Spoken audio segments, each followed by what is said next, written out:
ԵԱՏՄ-ն Հայաստանը այս պահին ԵԱՏՄ-ի հետ մոտապես երևի իր շրջանառության 65-70%-ը այսպես թե այնպես արտաքին շրջանառության կապված է ԵԱՏՄ-ի հետ։ Դա միայն վերջնական իր հայրենիքի հանդեպ ոչ մի էմոցիա չունեցող մարդը կարող է այս տնտեսական միության հետ անդամակցությունը ռիսկի տակ դնել, որտեղ դա կբերի հազարավոր, 100,000-ավոր ընտանիքների սնանկացման, քանի որ գյուղմթերքն ամբողջությամբ այդտեղում, արտադրություններն են ամբողջությամբ։ Մեր առաջարկած քայլը հետևյալն է. հարգելի հայրենակիցներ, իրական բալանսավորված ինքնիշխան քաղաքականությունը այս է. դու պետք է ունենաս մեկից ավելի տնտեսական գործընկեր։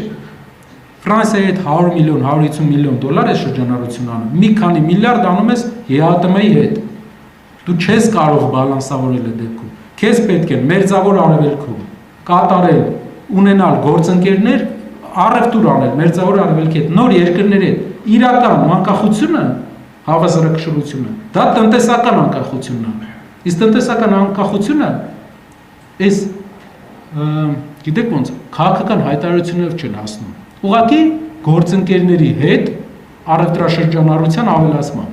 Դրան մի բան կարան հակադրեն մեր իշխանության ներկայացուցիչները, տնտեսական ներկայացուցիչներ, ասեն, բա տեսնում եք, մենք Եվրոպա արտահանման մաքսատուրկը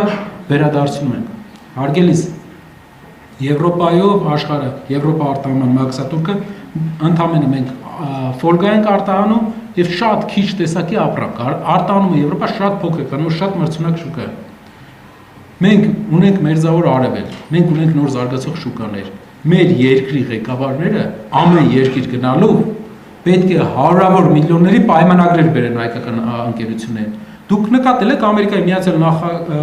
Նահանգների նախագահը գնում է Սաուդյան Արաբիա, չի քննարկում ոչ մի հարց, բացի օրինակ ռազմական պայմանագիր, տնտեսական պայմանագիր, Չինաստանի տնտեսական պայմանագիր է քննարկում։ Ամերիկայի Միացյալ Նահանգների նախագահան կառավարում է աշխարհի ամենահարուստ երկիրը։ Անկամ եթե ինքն է դրանով զբաղվում, արդյոք աշխարհի 110 ամենաաղքատ երկրների մեջ մտած երկիրը պետք չէ դրանով զբաղվի։ Երկրի ղեկավարը մեր այսքան ժամանակ որտեղ որ այցելել է, մի միլիոն դոլարի պայմանագիր բերել է Հայաստան։ Կարող է մի բան ցույց տան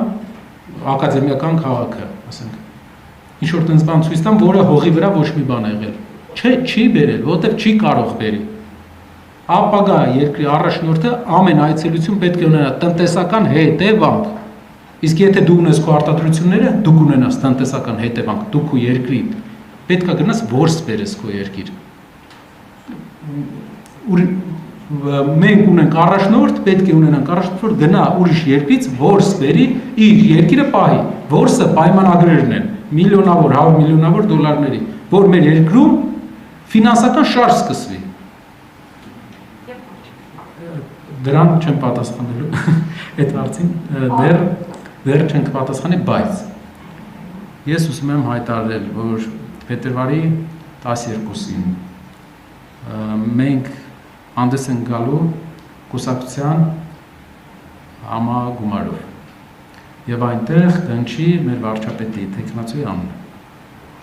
Շնորհակալություն հարգելի գործընկերներ, զինվեք համբերությամբ եւ քաղաքական հարցեր